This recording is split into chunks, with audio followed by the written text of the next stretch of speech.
रामराम मंडळी. वर्षापेक्षा औंधा उन्हाळा जास्त आहे. प्रत्येक जण आपापल्या घरात तब्येतीची काळजी घेऊन राहावा. रात्री तुम्ही बोंबील घेऊन आलायसा.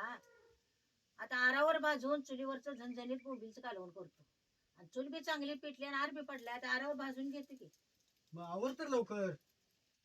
असं आर उकरून आरावरची भाजून घ्यायचं बोंबील.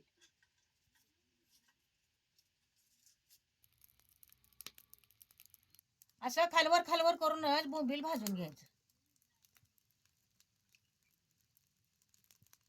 असं जरा जराच बोंबील आहे की नाही आरावर भाजून घ्यायचं. खालवर खालवर करून असं सगळं बोंबील आरावर भाजून घ्यायचं.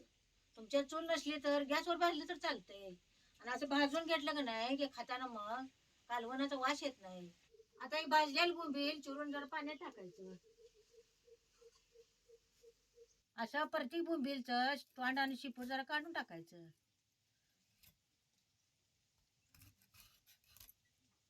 आणि मगच चिरून घ्यायचं. आता ही बोंबील चिरल तसं पाण्यात टाकल्यात. आता हे धुवून घ्यायचं.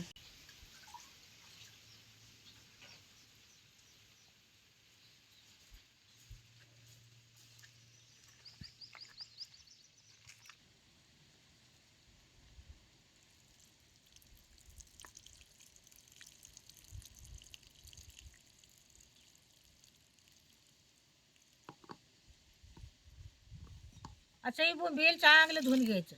म्हणजे कुत्र्याची खर असते ती पाक निघून जाते. बोंबीलचं कालवण करायला कांदा आणि टमाटर जरा बारीक चिरून घेतो.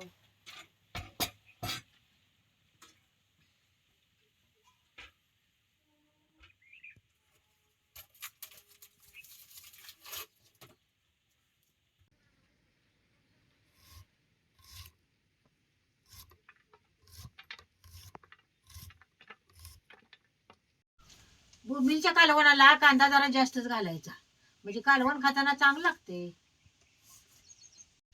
असा कांदा आणि टमाटो बारीक चिरून घ्यायचं. आता कढई गरम झाली, ह्याच्यात तेल ओतायचं. आता तेल गरम झाले, हेच एक चमचा मोहरी घालायची आणि जिरे बी एक चमचा टाकायचा.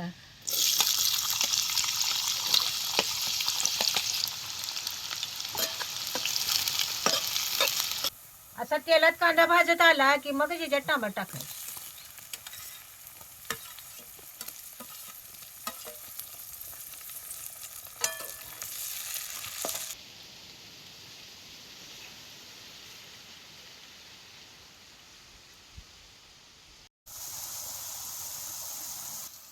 आता कांदा आणि टमाटो तेलात चांगलं भाजले, ह्याच्यात एक अर्धी पळी आता चटणी घालायची.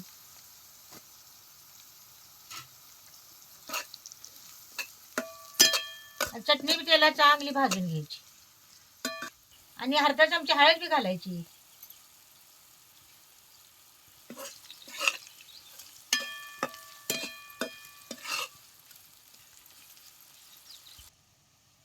आता बारीक चिरलेलं बोंबील आता यात घालायचं.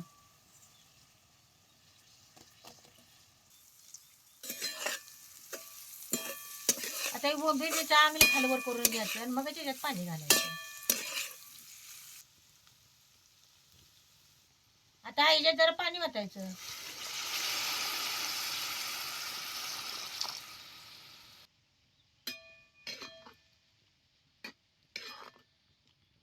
आता ह्याच्यात जरा जुन्याचं पीठ घालायचं, म्हणजे कालवण चांगलं मिळून येते. असं पीठ घालताना बी वैरूनच घालायचं, नाही तर असं पीठ टाकलं की नाही म्हणजे गाठी होते. त्या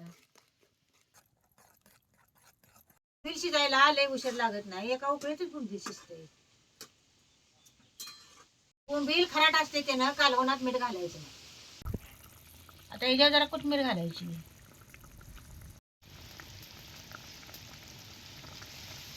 या कालवणाला चांगली खळकावून उकळी आली. आता चुलीवरचं झणझणीत बोंबीलचं कालवण आता खायला तयार आहे.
अगं बोंबीलचं कालवण झणझणीत चांगलं झालंय बघ.